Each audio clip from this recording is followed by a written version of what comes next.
UKలో 1 year masters. No IELTS required up to 5 years visa. High visa success rate. అంటే అదే మీరు అన్నట్టుగా ఒక వెంకీ గాని దుబాయ్ సీన్ గాని లేకపోతే మీరు మొట్టమొదట చేసిన ఆనందం గాని ఆనందం అవన్నీ చాలా బాగుంటాయి సార్. అంటే లీనియర్ స్క్రీన్ ప్లే లోనే వెళ్తాయి ముందుకు, బ్యాక్ అండ్ ఫోర్త్ ఎక్కడ ఉండవు సినిమాలు.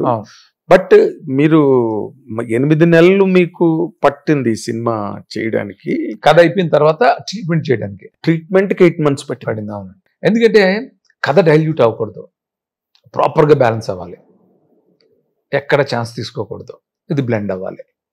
దానికి ఎక్కువ టైం పట్టింది. యాక్చువల్ గోపి కథ అయిపోయిన వెంటనే తను ఎగ్జైట్ అయ్యి మనం స్టార్ట్ చేద్దామని అన్నాడు. అప్పుడు నేను చెప్పానంటే అది ఇంకా అవ్వలేదు, ఇప్పుడు మొదలవుతుంది. ఎందుకంటే నీకు కావాల్సిన కథ వచ్చింది, నీ కథ వచ్చేసింది, నాకు ఎక్స్పెక్ట్ చేసేది ఒకటి ఉంటుంది. నేను ఏం చేసినా నా నుంచి ఏం ఎక్స్పెక్ట్ చేస్తారో నాకు తెలుసు. కాబట్టి ఈసారి నేను ఛాన్స్ తీసుకోను, నువ్వు మధ్యలో హ్యాపీగా ఇంకో సినిమా కంప్లీట్ చేసేసుకో, నేను ఇది కంప్లీట్ చేసి వస్తానని చెప్పి 8 months టైం తీసుకుని ఈ ట్రీట్మెంట్ చేసుకోవడం జరిగిందండి.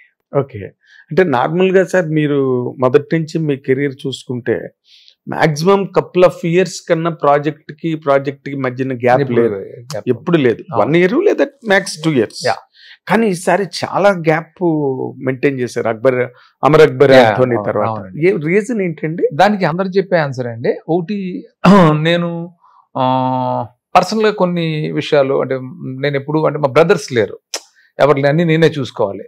సో మా మేనగోళ్ళు పెళ్లి విషయాలు, 2 పెళ్లిళ్ళు చేసాను ఆస్పెక్ట్. తర్వాత చాలా నేను కన్సల్టేట్ చేసుకోవాల్సిన విషయాలు వచ్చినాయి.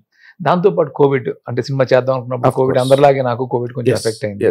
మన దానివల్ల పర్సనల్గా మా ఫ్యామిలీలోనే కొన్ని లాసెస్ జరిగినాయి. మా ఫస్ట్ కజిన్స్ 2 చనిపోవడం జరిగింది. ఇలా చాలా డిస్టర్బెన్సెస్ జరిగడం వల్ల కొంత టైం పట్టింది. ఆ తర్వాత నేను ఈ గ్యాప్ అంతా కూడా యూటిలైజ్ చేసుకున్నాను. ఎక్కువ ఫిల్మ్స్ చూడడం కానీ, ఎక్కువ కథలు తయారు చేసుకోవడం కానీ, అందరిలాగే నేను కూడా స్పెషల్ ఏం కాదు. అట్లాగే ఈ సినిమా లైన్ అని అనుకున్నప్పుడు, ఒక హీరో అనుకున్నప్పుడు డెఫినెట్గా అతనికి సూట్ అయితే మళ్ళీ ఫ్రెష్గా చేయాల్సిందే కదా. అవునండి, మన కథ రెడీమేడ్గా ఎన్ని కథలు ఉన్నప్పటికీ కూడా ఒక హీరో అని అనుకున్నప్పుడు ఆ హీరో తగ్గట్టు మళ్ళీ కథ చేయాలి. ఆ కథ 4-5 లైన్స్ తనకు చెప్పడం, అందులో ఇది అతనికి బాగా నచ్చటం. సో ఈ లైన్ ఇందాక నేను చెప్పినట్టు అంత టైం పట్టేసేయటం, అక్కడి నుంచి ఈ సినిమా స్టార్ట్ అవటం. ఇది చాలా పెద్ద స్పాన్ ఉన్న సినిమా అండి, చాలా పెద్ద స్పాన్ ఉన్న సినిమా. ఈ పెద్ద స్పాన్ ఉన్న సినిమాని చాలా విధాలుగా ఛాలెంజెస్ ఉంటాయి సినిమాకి చేయడానికి, అనుకున్నప్పుడు తీసుకురావడానికి. అది కొంచెం టైం పట్టింది. సో అట్లా ఈ టైం. కానీ అంటే ట్రేడ్ పరంగా, మీడియా పరంగా కొన్ని, అంటే ఈ సినిమా గురించి ఎక్కువ మాట్లాడుతున్నారు. ఎందుకు అంటే ఇంతకుముందు గోపీచంద్ గారికి అంటే చెప్పుకోదగ్గంత హిట్ రాలా ఇన్ జనరల్గా మనం మాట్లాడుకుంటే. అలాగే విశ్వప్రసాద్ గారికి బ్యానర్ కూడా పెద్ద హిట్ చెప్పుకోదగ్గది లేదు. శ్రీను వైట్ల గారు చేస్తున్నారని కానీ మొత్తం వెయిట్ అంతా మీ భుజాల మీద ఉన్నది.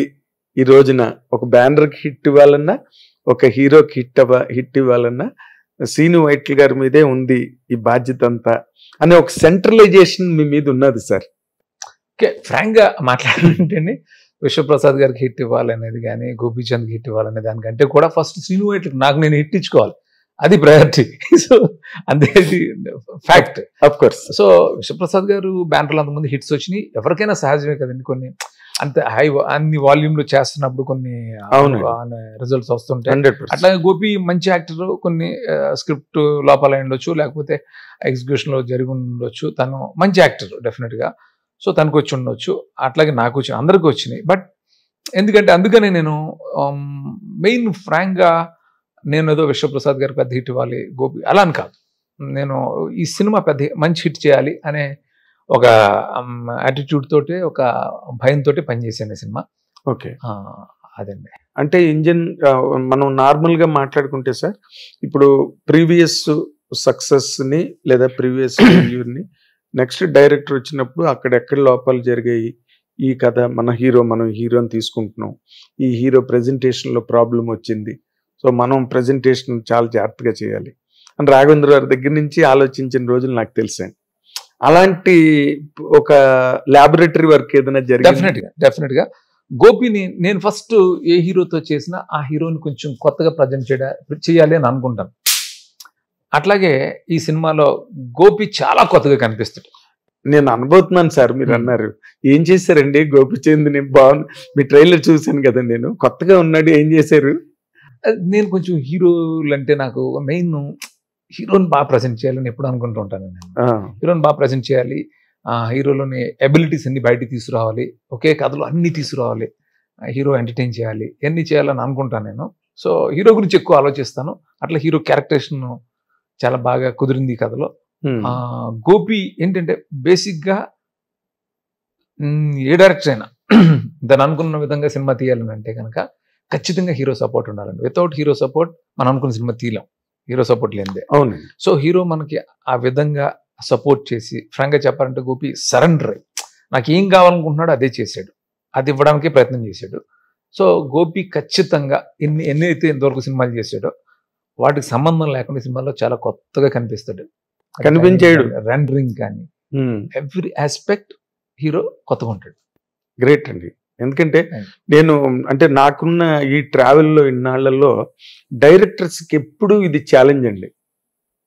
అంటే మీలాంటి ఒక ఇమేజ్ ఉన్న డైరెక్టర్ల గురించి చెప్తున్నాను నేను ఇన్ జనరల్గా. ఒక హీరోని తీసుకొచ్చి మళ్ళీ ఒక న్యూ ప్రెజెంటేషన్ ఇవ్వడం. రాఘవేంద్ర అడవిరాముడు సినిమాకి ఆయన ఎలాంటి ల్యాబొరేటరీ వర్క్ చేశారన్నది ఆయన ఒకసారి చెప్పారు నాకు. ఆయన పాత సినిమాలన్నీ తెచ్చుకుని చూసి అట్లాగా మీరు ఇప్పుడు అంటే ఇందులోని ఇంకొక చాలా ఇంపార్టెంట్ కాంపోనెంట్ అండి. సినిమాకి బడ్జెట్ అన్నది ఒక ఇంపార్టెంట్ ఎలిమెంట్ కదా. మీరు ఇంత ఖర్చు పెట్టాలి, ఇంత ఖర్చు పెడితే ఇంత క్వాలిటీ రావాలంటే అంత ఖర్చు పెట్టాలి అనే ఒక యాంగిల్ ఎప్పుడు ప్రతి కమర్షియల్ సినిమాకి ఉంటుంది. ఇప్పుడు ఈ previous performance of the films ఈ ప్రాజెక్ట్ తాలూకు బడ్జెట్ని ఎంతో కొంత ఇన్ఫ్లుయెన్స్ చేస్తాయి సార్. మన ఇన్ జనరల్ టర్మ్స్లో ఇండస్ట్రీలో జరిగేది, పాత సినిమా బాగా ఆడలేదు కదండి, కొంచెం జాగ్రత్తగా తీయండి, అంత ఖర్చు పెడితే మనకి బిజినెస్ వర్కౌట్ అవ్వదు, ఇలాంటివి నార్మల్గా జరిగే డిస్కషన్స్ ఆఫీసుల్లో. అవును, అలాంటివి ఏమైనా మీరు ఈ సినిమాకి? ఇందాక మీకు చెప్పింది అదే ఛాలెంజ్. అంటే ఈ కథ మొత్తం అనుకున్న తర్వాత అండి నేను ఒకటి ఫిక్స్ అయ్యాను, కథ చేసేటప్పుడు బడ్జెట్ మైండ్లో పెట్టుకోకూడదు, కథగా చేయాలి. కథ స్పాన్ అంతా వచ్చిన తర్వాత ఇది చూస్తే చాలా పెద్ద స్కేల్ ఉన్న ఫిల్మ్ లాగా కనిపించింది నాకు. కనిపించింది అలా అని కథను కుదించలేను. సో బట్ నేను ఎప్పుడు ఒకటి బిలీవ్ చేస్తానండి, ఎంత పెద్ద స్పాన్ ఉన్న సినిమా అయినా కూడా మనం చెప్పేది 2.5 గంటలో లేకపోతే 2 గంటల 40 నిమిషాల్లో చెప్తాం, మ్యాక్సిమం 3 అవర్స్ చెప్తాం. సో డైరెక్టర్ అనేవాడికి క్లారిటీ ఉంటే కనుక మనం అనుకున్న కథని ఖచ్చితంగా ఎక్కడ క్వాలిటీ మిస్ అవ్వకుండా మనం అనుకున్న బడ్జెట్లో తీయగలుగుతామండి. ఆ ఛాలెంజ్ నేను తీసుకున్నాను. సో దానికి నాకు నా టెక్నీషియన్స్ సపోర్ట్ చేశారు. సో ఎవ్వరు కూడా ప్రొడ్యూసర్ సైడ్ నుంచి నాకు ఈ సినిమా బడ్జెట్ ఏమంటే మీరు తగ్గించి చేయండి అని అనలా. యాక్చువల్గా నేను ఈ సినిమా వర్కింగ్ డేస్ ఫస్ట్ చాలా ఎక్కువ చెప్పాను ప్రొడ్యూసర్ సినిమా స్టార్ట్ చేసేటప్పుడు. ఓకే, వాటిని నేనే నా అంతటి నేనే దీన్ని ఎలా చేయాలి నాకున్న ఎక్స్పీరియన్స్ కానీ, సో ఆ ఫైనల్ వ్యూలో సినిమాను ఆలోచించడం కానీ ఇవన్నీ చేసి దానికి తగ్గ టెక్నీషియన్స్ కూడా మోటివేట్ చేయటం, సో ఎర్లీగా షూట్ స్టార్ట్ చేయటం, ఇవన్నీ మేము హోంవర్క్ చేయటం. ప్రతిదీ కూడా ఒక యాక్షన్ అవ్వచ్చు, ఏదైనా సరేదో వరకు అలా కుదరదు, ప్రతిదీ హోంవర్క్ చేసి డిజైన్ చేసి చేయటం వల్ల మేము అనుకున్న టైం కంటే చాలా చాలా తక్కువ డేస్లోనే మేము అనుకున్న అవుట్పుట్ తీసుకురాగలిగామండి. దీనికి నా టెక్నీషియన్స్ అందరికీ కూడా ఈ సందర్భంగా థ్యాంక్స్ చెప్తున్నాను. అలాగే హీరోకి సపోర్ట్ చేసిన యాక్టర్స్కి అందరికీ కూడా. ఓకే, అంటే మీరు ఎకానమీ చేయడం అన్నది ఒక యాంగిల్ అయితే, అంటే మీలాగా బడ్జెట్ల మీద బాగా కంట్రోల్ ఉండడం కానీ లేకపోతే ప్లానింగ్ మీద కంట్రోల్ ఉండడం, మీలాంటి సీనియర్ డైరెక్టర్స్ని మనం దాన్ని ఎకానమీ అనాలా లేకపోతే కాంప్రమైజ్ అనాలా సార్? నో కాంప్రమైజ్ అండి. నేను పొరపాటును కూడా కాంప్రమైజ్ అవ్వను సినిమా విషయంలో. అంటే నేను పెద్ద పెద్ద సినిమాలు చేసినప్పుడు కూడా ఇదే పద్ధతిని అవలంబించేవాడిని, చాలా జాగ్రత్తగా తీసేవాడిని. ఫర్ ఇన్స్టెన్స్ చెప్పాలంటే మీరు ఆర్టిస్టులను వాడే విధానం, దూకుడు సినిమా తీసుకుంటే మీకు బ్రహ్మానందం గారు స్టార్ట్ టు ఫినిష్ ఉంటారు సినిమా అంతా, సాంగ్స్ తో సహా ఉంటారు, క్లైమాక్స్ లో యాక్షన్ లో అన్నింటిలోనే ఉంటారు ఆయన నేను వాడింది కేవలం 10 రోజులే, మీకు ఆస్కింగ్. సో ఆయన ఆ సినిమాకి సంబంధించి హీరోని పక్కన పెడితే ఎక్స్పెన్సివ్ యాక్టర్ ఎవరంటే బ్రహ్మానందం గారు. ఆయన ఎంత జాగ్రత్తగా వాడుకోవాలి, మీకు ఎక్కడ క్వాలిటీ తగ్గలేదు కదా ఎక్కడే అసలు. మీరు నేను షాక్ ఇప్పుడు 10 రోజులు. అలాగే ఇప్పుడు కూడా ప్రతి యాక్టర్ని కూడా ఆ డిజైన్ చేయడం కానీ, సో ఎక్కడికైనా వెళ్ళినప్పుడు ఎలా షూట్ చేయాలి, ఏది మ్యాచ్ చేయాలి, ఇవన్నీ నేను ఎప్పుడు దృష్టిలో పెట్టుకుంటా అండి. నేను ఇంతకుముందు ఇంటర్వ్యూలో చెప్పినప్పుడు ఒక ఫ్లాప్ ఏదైనా జరిగితే కూడా, నా ప్రీవియస్ ఫిల్మ్ మార్కెట్ లాంటిని ఫ్లాప్ అయినప్పుడు కూడా అవునండి. అది ప్రొడ్యూసర్స్కి ప్రాఫిట్. నాకు ఆ ఇంపాక్ట్ నేను తీసుకుంటాను తప్ప ప్రొడ్యూసర్ మీద పడినవ్వకుండానే చూసుకుంటాను నేను. అదేదో అంటారు కదా, స్వీయ నియంత్రణ అంటారు చూడ, అలా స్వీయ నియంత్రణ అంటారు, అలాగే ఉంటుందండి. ఎందుకంటే అది మేబీ ప్రొడ్యూసర్స్ మీద నాకున్న రెస్పెక్ట్ అవ్వచ్చు. ఎందుకంటే బ్లైండ్గా ఫస్ట్ డబ్బు పెట్టేది ప్రొడ్యూసర్. అవును. పాత మనకు చెప్తారు, లాస్ట్ డబ్బులు తీసుకునేది ప్రొడ్యూసర్. సో ఆ ప్రొడ్యూసర్ అనే దాంట్లో ప్రొడ్యూసర్ యాంగిల్లోనే నేను సినిమాని ఆలోచిస్తాను. సేమ్ టైం నా డైరెక్టర్ ఇది చేయను, అంటే అక్కడ కాంప్రమైజ్ అవ్వమని చెప్పను. డైరెక్టర్ ఈల్డ్ అవుట్ బ్యాలెన్స్ చేసుకుంటాను. అంటే నేను అనుకున్న క్వాలిటీని తీయాలి, సేమ్ టైం ప్రొడ్యూసర్ని దృష్టిలో పెట్టుకోవాలి. ఈ బ్యాలెన్స్ నాకు ఎప్పుడు ఉంటుంది. ఓకే. అంటే మీరు అంటే యువర్ 25 ఏళ్ళు అయింది. 1999 మీ సినిమా రిలీజ్ అవ్వడం నాకు ఇప్పటికీ గుర్తు. నీకోసం సినిమా చాలా బాగా తీసాడని మీ గురించి అందరూ మాట్లాడుకోవడం కూడా నాకు తెలుసు. పాటలు బాగుంటాయి, the way you presented is very fantastic. నీకోసం ఇప్పుడు చూసినా బాగుంటుంది ఆ సినిమా. సరే, ఇంకా తర్వాత మీరు చేసిన సినిమాలని మంచి మంచి ఎక్స్పెరిమెంట్స్, కొత్త వేవ్ హిట్స్, అవన్నీ ఇక్కడ న్యూ వేవ్ హిట్స్ లో కూడా. కానీ మధ్యలో మీరు చాలా డ్రీమ్ ప్రాజెక్టు అనుకుని చేసిన బ్రూస్లీ ఎందుకు సార్ మిస్ఫైర్ అయింది? ఏది మిస్ఫైర్ అవడానికన్నా రీజన్ కథే అవుతుందండి. అంటే ఎగ్జిక్యూషన్లో ప్రాబ్లం ఉండదు, యాక్టర్స్ పర్ఫార్మెన్స్లో ప్రాబ్లం ఉండదు, ఎన్నుకున్న కథలో ప్రాబ్లం ఉంటుంది. అంతేనా? ఎన్నుకున్న కథలో ప్రాబ్లం ఉంటుంది. కథ కరెక్ట్ కాకపోతే మనం అన్ని ప్రయత్నాలు చేసినా, ఎక్కడ ఎవరో ఇంటర్వ్యూలో చూసాను, అదేదో అలంకరణ అంటారు చూసారా, అలా చేసినట్టు అవుతుంది తప్ప ఉపయోగం ఉండదు. మనం రైట్ రూట్లో పరిగెట్టకపోతే అది వేస్ట్. ఎక్కడికి వెళ్తున్నాం కూడా తెలియదు. కరెక్ట్ వేలో పరిగెట్టాలి కదా. అంటే కథలో లోపమైనా అసలు రామ్ చరణ్ గారు ఆ కథకి సూట్ అవ్వకపోవడం, లేకపోతే మీరు ఆయన హ్యాండిల్ చేయలేకపోవడం. ఫ్యాంటాస్టిక్ పర్ఫార్మెన్స్ ఆయన చేశాడు. అంటే మీరు కరెక్ట్ గా హ్యాండిల్ చేయలేకపోయినా అది కదా, కథే కారణం అవుతుంది. దానికి చేసిన విధానం ఉండొచ్చు. మీ పర్సెప్షన్ లో అంటే ఒక కేస్ స్టడీ లాగా నా ఇంటర్వ్యూస్ నేను కోరుకుంటాను. ప్రతి సినిమాకి సంబంధించి కేస్ స్టడీ ఉంటుందండి. కానీ కొన్ని విషయాల్లో మాట్లాడకపోవడం కరెక్ట్, అంతే, అది అయిపోయింది. దాని నుంచి ఏం నేర్చుకున్నాం నాకు పర్సనల్ గా తెలుసు, మీకు తెలుసు. అంటే ఏ సినిమా అయినా సరే. సో రామ్ చరణ్ చాలా కష్టపడి చేసాడు పాప. ఆయన సినిమా తక్కువ టైంలో, చాలా తక్కువ టైంలో తీసాం సినిమా. అవును, చిరంజీవి అపీరియన్స్ మళ్ళీ ఇప్పటికి ఫెంటాస్టిక్ రెస్పాన్స్, ఫ్యాన్స్ అంతా పెడతా ఉంటారు. ఆయన అద్భుతంగా స్క్రీన్ ప్రెజెన్స్ కానీ, ఆయన ఒక గ్రేట్ ఎక్స్పీరియన్స్, నాకు ఒక ఆపర్చునిటీ అది. సో ఆయన అనుకున్న రిజల్ట్ రాలేదు తప్ప అది ఒక బ్యాడ్ ఫిల్మ్ మాత్రం కాదండి. బ్యాడ్ ఫిల్మ్ అనడానికి లేదు. అదే అంటే అప్పుడు మీరు వరుస హిట్స్ లో ఉన్నప్పుడు తీసిన సినిమా అది బ్రూస్లీ అన్నది. సో న్యాచురల్ గానే రామ్ చరణ్ కున్న ఫాలోయింగ్, మెగా ఫ్యామిలీ మీ ఇద్దరు కాంబినేషన్ అనగానే ఇరప్షన్ డెఫినెట్ న్యాచురల్ గా ఉంటుంది. అందులో రామ్ చరణ్ ప్రెజెన్స్ చాలా బాగుంటుంది. అందులో అవును, చాలా బాగా చేసాడు. తన డాన్సులు కానీ అన్ని బాగుంటాయి. ఎక్కడో ఆ కెమిస్ట్రీ కరెక్ట్ గా సెట్ అవ్వలేకపోయింది ఆ సినిమా. తర్వాత మళ్ళీ మీరు రామ్ చరణ్ గారితో మళ్ళీ కాంబినేషన్ అనుకున్న అవకాశం, సందర్భం రాలేదండి? ఇప్పుడు ఇక్కడ ఏదైనా జరగవచ్చు, ఎనీ టైం ఏదైనా జరగవచ్చు. నాకు ఎప్పుడు రామ్ చరణ్ అంటే చాలా మంచి అంటే తను మలుచుకున్న విధానం కానీ, తన డిసిప్లిన్ కానీ, యాక్టర్గా తను ఎవాల్వ్ అయిన విధానం కానీ నాకు చాలా ఇష్టం. అతని వాయిస్ ఇవన్నీ చాలా ఇష్టం నాకు. సో ఇప్పుడు ఫస్ట్ నాకు ఉన్నది ఏంటంటే, నేను సక్సెస్ ట్రాక్లోకి రావాలి, నాకు చాలా చేయాలని ఉంటుంది. ఇంకా సినిమా మీద ఒకప్పుడు జస్ట్ ప్యాషన్ ఉండేది. ఇప్పుడు ఏంటంటే ఒక గ్రాటిట్యూడ్తో కూడిన ప్యాషన్ ఉంటుంది నాకు. అంటే బికాజ్ ఆఫ్ సినిమా మనం కంఫర్టబుల్గా ఉన్నాం.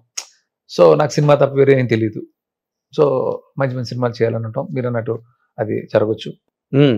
ఎందుకంటే ఇప్పుడు మీలాంటి క్రియేటివ్ డైరెక్టర్స్ ఒక స్క్రిప్ట్ పట్టుకెళ్ళడం అన్నది అది ఇండస్ట్రీకే ఒక ఆపర్చునిటీ అండి. అంటే మీలాంటి వాళ్ళు ఒక మంచి స్క్రిప్ట్ పట్టుకున్నారనుకోండి, అది ఆపర్చునిటీ ఇండస్ట్రీకి. మనం ఒకటి నేను అర్థం చేసుకుంది ఏంటంటే అండి, హిట్స్ ఫెయిల్యూర్స్ అన్నీ నాకు తెలుసు కాబట్టి, చూశాను కాబట్టి, మెయిన్ కథ విషయంలో చాలా జాగ్రత్తగా ఉండాలి. అది కరెక్ట్గా ఉంటే కనుక మిగతా డెఫినెట్గా ఆబ్వియస్గా అప్డేట్ అవుతూనే ఉంటాం, బాగానే చేస్తాం మనం. ఆ కాన్ఫిడెన్స్ నాకు ఎప్పుడూ ఉంది. ప్రజెంటేషన్ కానీ, మేకింగ్ కానీ, ఇవన్నీ నేను ఎనీ డే నాకు ఎలాంటి కండిషన్స్లో అయినా బాగా తీస్తానన్న కాన్ఫిడెన్స్ నాకు ఉంది.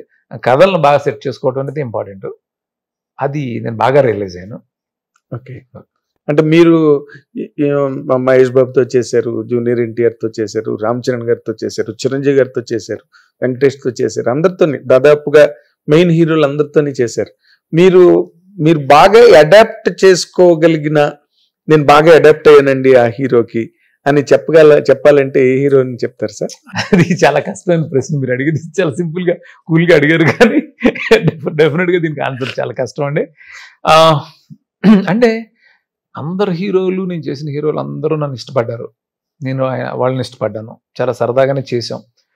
అంటే కొంతమంది హీరోలతోటి కొంచెం ర్యాప్ ఎక్కువ ఉంటుంది, దానివల్ల కొంచెం ఎక్కువ మనం ఇన్సిస్ట్ చేయగలుగుతాం, లేకపోతే ఇన్ఫ్లుయెన్స్ చేయగలుగుతాం. కొంతమందితో కొంచెం తక్కువ ఉంటుంది, ఇంజెక్ట్ చేయగలుగుతాం, ఇన్ఫ్లుయెన్స్ చేయగలుగుతాం, అలాగే బాగుంటుంది, ఇన్ఫ్లుయెన్స్ చేయగలుగుతాం. కొంతమందితో కొంచెం తక్కువ ఉంటుంది, అంతే తప్ప పలానా హీరోతో నాకు కంఫర్ట్ అని లేదు. నేను చేసిన హీరోలు అందరితో నేను కంఫర్టబుల్ గానే ఉన్నాను, మంచి పర్ఫార్మెన్స్లు తీసుకున్నానని నేను అనుకున్నాను. నేను అడిగిన దాంట్లో చిన్న వేరియేషన్ ఉంది సార్.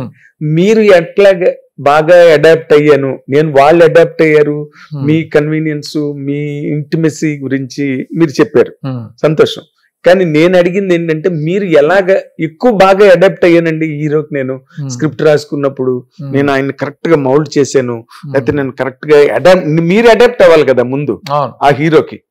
అలాగా మీరు బాగా అడాప్ట్ అయిన హీరో ఎవరని అడిగాను. అది కొంచెం చెప్పడం కష్టం ఉంటుందండి, డెఫినెట్ గా ఎవరో ఒకరితో ఎక్కువ ఫ్రెండ్. ఇప్పుడు ఫర్ ఇన్స్టెన్స్ తీసుకుంటే రవితేజ నేను ఉన్నాం అనుకోండి, వెరీ క్లోజ్, మీ ఇద్దరం కలిసే వచ్చాం కాబట్టి, ఫస్ట్ ఫిల్మ్ కూడా తనతోటే కాబట్టి ఒక ఫ్రెండ్లీ ఇది ఉంటుంది. అంటే దట్ డజంట్ మీన్ మిగతా హీరోలతో లేదు అని కాదు, మిగతా హీరోలతో ఇంకా క్లోజ్ గా కూడా ఉన్నాను, అంత అలాగే తనతో లాగే క్లోజ్ గా ఉన్నాను నేను అందరితోటి. ఈ ప్రశ్నకి కొంచెం ఆన్సర్ నాకు కొంచెం కష్టమైన విషయం అండి చెప్పడం. పలానా హీరోతో నాకు బాగా అడాప్ట్ అయ్యాను, లేకపోతే అతను నాకు బాగా అడాప్ట్ అయ్యాడు అని చెప్పడం కొంచెం కష్టమే. మీరు ఒక మంచి మాట ఇందాక అన్నారు, అదేంటంటే ఎవరితో ఎక్కువ క్లోజ్ గా ఉంటే అది ఇది బాగుంటుంది చేయి, నేను చెప్పిన మాట విను అనే ఒక మీకు ఆ ప్రాక్సిమిటీ ఉంటుంది.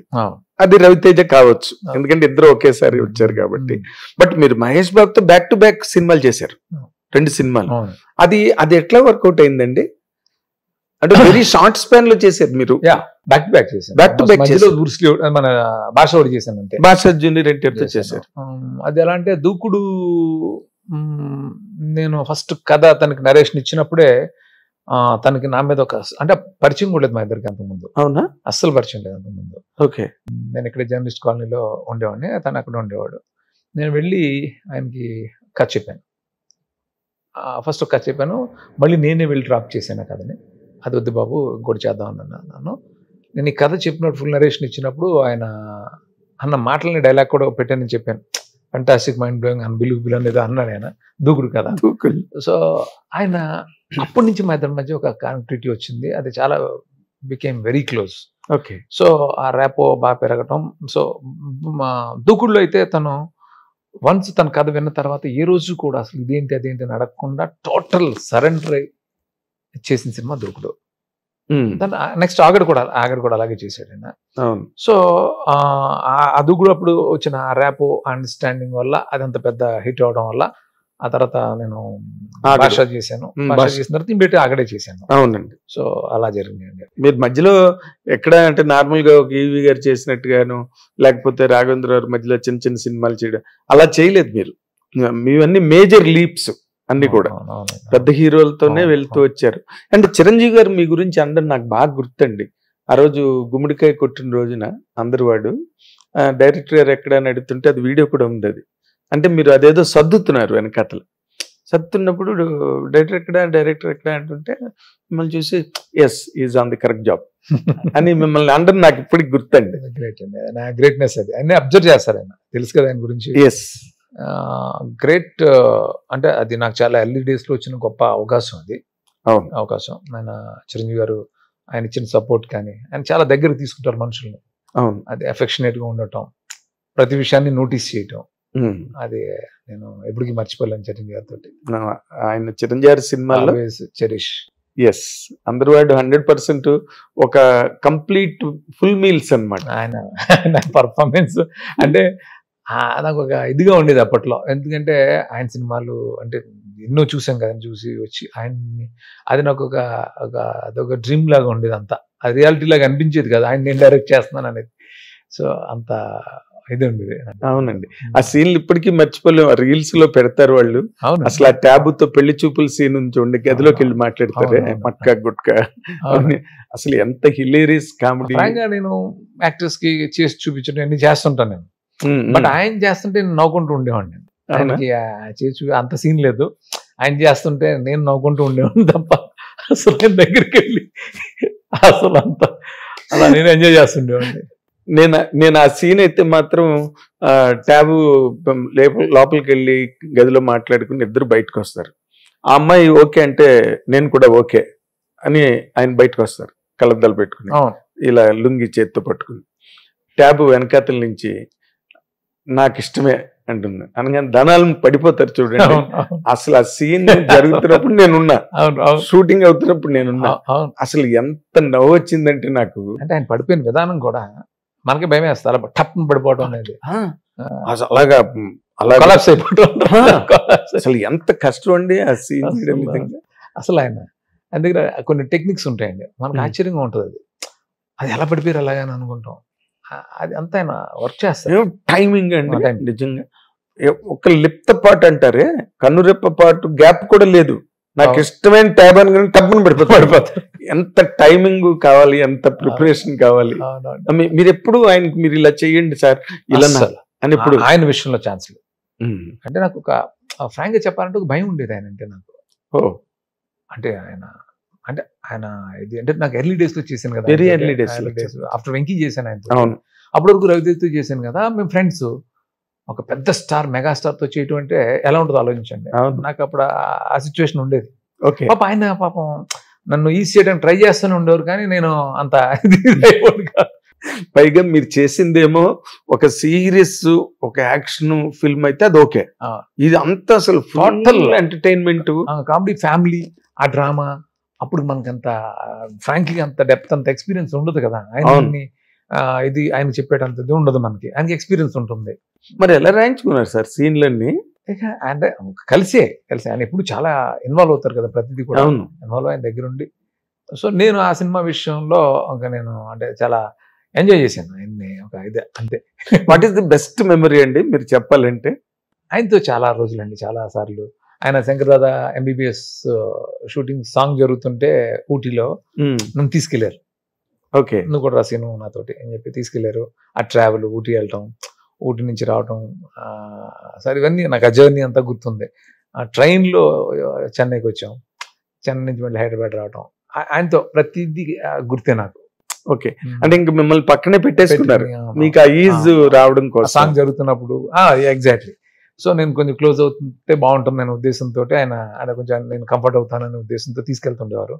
అలా ప్రతిరోజు సీన్ స్టార్ట్ అవడానికి ముందు సరదాగా డిస్కస్ చేసుకోవటం, కాసేపు మాట్లాడుకోవటం, తర్వాత స్టార్ట్ చేయటం, అట్లా. అవునండి, డిఫరెంట్ ఎక్స్పీరియన్స్ ఆ సినిమా. అంటే గీతార్ట్స్ చేసిన సినిమాల్లోనే అత్తకెముడు అమ్మాయికి మొగుడు తర్వాత చెప్పుకునే చాలా మంచి ఫ్యామిలీ ఎంటర్టైనర్ అంటే అందరూవాడు అని చెప్పొచ్చు సార్. 100% చెప్పొచ్చు. అన్ని తర్వాత మీ ట్రావెల్లో నాకు ఎప్పుడు క్యూరియస్ గా అనిపించే పాయింట్ ఒకటి ఉన్నదండి.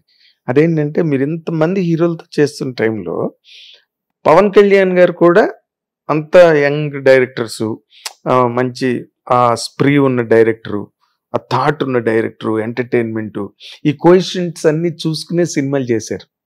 మీరు ఎందుకండి చేయలేదు? అన్ఫార్చునేట్ అండి, యాక్చువల్లీగా జరగాలి మా ఇద్దరి కాంబినేషన్ లో జరగాలి సినిమా. ఓకే, ఒక 2 సిట్టింగ్స్ జరిగినాయి. కానీ ఆ తర్వాత ఆయన వేరే ప్రాజెక్టుల్లో బిజీ అవటం, నేనే వేరే ఏదో ఒక కమిట్మెంట్ ఉండటం, అలాగా కుదరలేకపోయింది అది. సో ఎప్పుడు నేను అది ఫీల్ అవుతుంటాను, అన్ఫార్చునేట్ అని అనిపిస్తుంది. అంటే ఆయనతో చేస్తుంటే చాలా బాగుండేది అని నాకు ఉంటుంది. అవునా? చాలా ఉంటుందండి. అంటే what is the major reason? అంటే ఓకే, ఆయన అనుకున్నారు అన్న తర్వాత పవన్ కళ్యాణ్ ఆయన కలిసినప్పుడు నాగబాబు గారు తీసుకెళ్లారు. ఆయన ఒక ఐడియా ఉంది అప్పటికే, ఏంటి ఒక ఏదో సొసైటీకి సంబంధించి ఏదో ఒక ఇష్యూని తీసుకుని చెయ్యాలి, ఆయనకి సోషలిస్ట్ తీసుకుని చెయ్యాలి అని ఉంది. నాకు దాని మీద అంత గ్రిప్ లేదు నాకు. ఆయన నేను స్ట్రగుల్ అయ్యాను ఫామ్ చేయడానికి, ఆయన చెప్పిన స్టైల్లో ఫామ్ చేయడానికి, కానీ నాకే కాన్ఫిడెన్స్ రాలా ఇది ఆయన నచ్చుతుందని కాన్ఫిడెన్స్ నాకు వెళ్ళలేకపోయాను. నేనేంటంటే ఆయనతోటి ఒక నా స్టైల్ ఏదన్నా మన ఆయన స్టైల్ బ్లెండ్ అయ్యేలాగా ఏదన్నా ఫుల్ కమర్షియల్ ఫిల్మ్ చేద్దామని నాకు ఉండింది. ఆయనకేమో అలాంటి చేయాలని ఆ టైంలో ఆయనకి ఉండింది. ఆ టైంలో సో అలా జరిగింది అది. ఓకే, ఆయనకి అప్పటి నుంచే సోషల్ కాన్షియస్ ఉంది. అప్పుడప్పుడు లాంగ్ బ్యాక్ ఆయన ఇది ఇప్పుడు 2000 నమో జరుగుతున్నప్పుడు, నమో వెంకటేశ్వర జరుగుతున్నప్పుడు ఓకే అప్పటికే ఉంది ఆయనకి అలాగేదన్నా ఒక ఇష్యూని తీసుకుని చెయ్యాలి, అంటే ఏదన్నా జనాన్ని మోటివేట్ చేసేలాగా ఉండాలి అని ఆయన కొన్ని ఐడియాలు చెప్పారు. ఓకే, సో వాటి మీద నాకు పెద్ద గ్రిప్ లేదు. దాన్ని కమర్షియల్గా ఎలా ఫార్మాట్ చేయాలో నాకు అర్థం కాలేదు అప్పుడు. ఓకే, అదే అందువల్ల అది మిస్ అయింది. వర్క్ చేశారు అయితే చెప్పిన తర్వాత నేను దాని మీద సీరియస్ గా ఆలోచించాను. నాకే కాన్ఫిడెన్స్ రాలా. ఓకే, మళ్ళీ సెకండ్ జనరేషన్ కి వెళ్ళలేదు. ఓకే, ఆ తర్వాత ఆయన వేరే ప్రాజెక్ట్ కమిట్ అయిపోయారు. సో ఇక మళ్ళీ వెళ్ళి ఎందుకు అని చెప్పేసి అదే మీకు కంప్లీట్నెస్ రాలేదు కదా ఎలాగనేది. మళ్ళీ వెంకటేష్ బాబుతో కూడా మళ్ళీ మీరు నమో వెంకటేష్ చేశాను, తర్వాత చేయలేదు మళ్ళీ కూడా. ఆ తర్వాత ఇంకన్నీ అఫ్ కోర్స్ అన్ని కార్డ్స్ అన్ని మారిపోయాయి అనుకోండి. ఈ తర్వాత ఇవన్నీ కరోనాలు రావడం, వేరే ఛాన్స్ సెకండ్ ఛాన్స్ తీసుకోవడానికి అవకాశం రాలేదు చాలా మంది డైరెక్టర్స్ కి. మీరు ఈ మధ్య మారుతున్న కరోనా తర్వాత వచ్చిన సినిమాలు వాటి తాలూకా విధానం మారుతోంది. ఇండస్ట్రీలో సినిమా థింకింగ్ కూడా మారిందండి. సినిమాలో ఇప్పుడు బలగం వచ్చింది, ఒక బేబీ వచ్చింది, అంటే ఆ కాన్సెప్ట్ ఓరియంటెడ్ సినిమాలు కూడా వస్తున్నాయి సార్. మీరు వాటిని ఎట్లాగా ఒక సీనియర్ డైరెక్టర్గా కానివ్వండి, లేకపోతే మీ కథను మీరే రాసుకుని మీ కథను మీరే అనుభవించి దానికి ఏదో ఒక కొత్త యాంగిల్ జోడించి చెయ్యాలి అని ఒక స్ట్రగుల్ ఫేస్ చేసే డైరెక్టర్ మీరు, మీకు ఏమనిపిస్తున్నాయి సార్ ఇప్పుడు లేటెస్ట్ ఫిల్మ్స్? చాలా బాగుంటున్నాయండి. అంటే ఫ్రాంక్లీ నాకు సీనియర్ డైరెక్టర్ అని అనిపించుకోవడం ఇష్టం ఉండదు అసలు. నాకు అసలు అనిపించుకోవడం మీరు నేను ఎప్పుడు వచ్చాను అనేది మీరు గుర్తు చేశారు కానీ నాకు ఇష్టం ఉండదు అసలు అది. ఎందుకనంటే మనం చేసే వర్క్ ఎలా ఉంది అనేది ఇంపార్టెంట్ అండి, కంటెంపరీగా ఉందా లేదా. సో ఒక్కొక్క డైరెక్టర్కి ఒక్కొక్క స్టైల్ ఉంటుంది, ఒక్కొక్క సిగ్నేచర్ ఉంటుంది. నాకు నేను ఏ సినిమా చేసిన ఇందాక చెప్పినట్టు ఎంటర్టైనింగ్, అది కామెడీ అనేది ఎక్కువ ఎక్స్పెక్ట్ చేస్తారు. ఫ్రాంక్గా చూస్తే దూకుడు ఎంత సీరియస్ థీమ్, ఎన్ని లేయర్స్ ఉంటాయి సినిమాలో, అల్టిమేట్గా హైలైట్ అయితే కామెడీ ఉంటుంది. ఇప్పుడు ఒక సీరియస్ చాలా థీమ్లు మారినాయి. ఇప్పుడు నేను చాలా సినిమాలు చూశాను, చాలా వెబ్ సిరీస్లు చూశాను, చాలా ఎక్కువ ఈ టైంలోనే చూశాను సినిమాలు కానీ వెబ్ సిరీస్లు కానీ. ఎక్కువ ఎక్స్పోజ్ అయింది ఇప్పుడే. చూస్తే గమనిస్తూ చాలా బాగుంటున్నాయి, కంటెంట్లు బాగుంటున్నాయి. కానీ అలా నేను చేస్తే చూడరు. అలాగని ఒక ఫ్రెష్ థీమ్ని నా స్టైల్లో చెప్తే అది నా యూఎస్పీ అవుతుంది అని నేను నమ్మాను. అది విషయంతో ప్రయత్నం చేస్తున్నాను. ఓకే ఓకే, మీరే అలవాటు చేశారు ఎంటర్టైన్మెంట్ అదంతాను ఈ సినిమాల్లో. అది ఏది మన ప్లస్ అదే బర్డెన్ అవుతుంది కదండి. నేను అందుకే ఈ మాట అన్నది, మీరే అలవాటు చేశారు. ప్రతి సినిమాలోని ఆడియన్స్ ను కొత్త ప్రపంచంలోకి తీసుకెళ్లారు, అక్కడ వదిలేశారు వాళ్ళని. మళ్ళీ జనాలు మళ్ళీ అదే ఆశిస్తారు. అది అంటే దాన్ని మీరు ఎట్లా చూస్తారు సార్? మీరే అలవాటు చేస్తారు. ఇప్పుడు రాఘవేంద్ర ఒక స్టైల్ అలవాటు చేశారు, దాసనారాయణ ఒక అలవాటు చేశారు, వంశీ గారు ఒకటి అలవాటు చేశారు, జంజాల్ గారు ఒకటి అలవాటు చేశారు, అలాగే మీరు ఒకటి అలవాటు చేశారు. అది అలవాటు చేయడం అన్నది డైరెక్టర్కి తనే ఆ స్కూల్ నుంచి బయటకు రాలేడుగా. స్కూల్ రావటం కాదండి, యాక్చువల్ మీరు గమనిస్తే నేను ఆనందం లాంటి లవ్ స్టోరీలు చేశాను, అవును, వెంకీ లాంటి థ్రిల్లర్స్ చేశాను, దుబాయ్ సింగ్ లాంటి సినిమాలు చేశాను, అన్నీ చేశాను నేను. కాకపోతే ఏంటంటే రాను రాను నా పెద్ద హిట్లు వచ్చేటప్పటికి రెడీ కానీ, ఢీ కానీ, దూకుడు కానీ, భాష కానీ ఇవన్నీ వచ్చేటప్పటికి అట్లాంటి ఒక ఇది వచ్చేసింది. నాతో పాటు ప్యారల్గా చాలా మంది ఆ ప్లేలు చేయడంతో ఒక ఇది మొనాటనే వచ్చింది ఆ టైంలో. సో ఇప్పుడు నేను అందుకే చెప్పాను, ఒక ఫ్రెష్ థీమ్ అంటే నా స్టైల్ జనం ఇష్టపడుతున్నారు కానీ నా థీములు కొంచెం రెగ్యులర్ అవుతున్నాయి అనేది నేను రియలైజ్ అయ్యి ఒక ఫ్రెష్ థీమ్ని ఎంటర్టైనింగ్గా చెప్పడానికి నేను టైం తీసుకున్నానండి. ఓకే, అంటే ఈ న్యూ లీజ్ లోపలికి వెళ్ళినప్పుడు, కొత్త లీజ్ లోకి వెళ్ళినప్పుడు కంటెంట్ బేస్ లో, అవును, కానీ మళ్ళీ దానికి మీరు ఎంటర్టైన్మెంటే జోడిస్తున్నారు కదా, దాని పట్ల మీ కామెంట్ ఏంటి సార్? అది చాలా కష్టమైన విషయం అండి, కానీ కనెక్ట్ అయితే చాలా పవర్ఫుల్. అదే అంటే ఒక సినిమా ఎప్పుడు కూడా పెద్ద హిట్ అవ్వాలంటే అది యూనివర్సల్ కనెక్ట్ ఆ సినిమాకి ఉండాలి. యూనివర్సల్ కనెక్ట్ అంటే అందరికీ కనెక్ట్ అవ్వాలి సినిమా. అందరికీ కనెక్ట్ అయ్యేలాగా కనుక మనం సినిమాని తీయగలిగితే అది డెఫినెట్గా చాలా పెద్ద స్థాయిలో ఉంటుంది. కష్టం, మల్టీ లేయర్డ్ ఫిల్మ్స్ ఇవన్నీ కూడా. అవును, మల్టీ లేయర్డ్. అలాగే ఈ విషయం కూడా మల్టీ లేయర్డ్ ఫిల్మ్. ఇది నేను కాన్ఫిడెంట్గా ఉన్నాను, నాతో పాటు అందరూ కాన్ఫిడెంట్గా ఉన్నారు. ఎగ్జాక్ట్లీ. సో అది నా ఉద్దేశం. అంటే ఇందులో ఇంకొక యాంగిల్ ఉన్నా సార్, ఆ యాంగిల్ నేను మొన్న ఎక్స్ప్లోర్ చేశా. విశ్వప్రసాద్ గారు ఒక ప్రొడ్యూసర్గా ఆయన he does not interfere in to the story. ఆయన ఒక కాంబినేషన్ని నమ్ముతారు, ఆ కాంబినేషన్తో ముందుకెళ్తారు. మొన్న నా ఇంటర్వ్యూలో కూడా చెప్పారు ఆయన, నాకు కొన్ని ప్రాజెక్టులు నేను వెరీ బిగినింగ్లోనే మిస్టేక్ అయిపోయాయి, ఇప్పుడు మరి మాట్లాడుకునే ఉపయోగం లేదు అంటే నేను అన్నా అనమాట, మరి కాంబినేషన్స్ని మీరు నమ్ముతారు కదా అని అంటే ఆయన అన్నారనమాట, మరి మన కాంబినేషన్ నమ్మకపోతే బిజినెస్ ఎట్లా చేస్తా ఉండే అని అడిగారు ఆయన.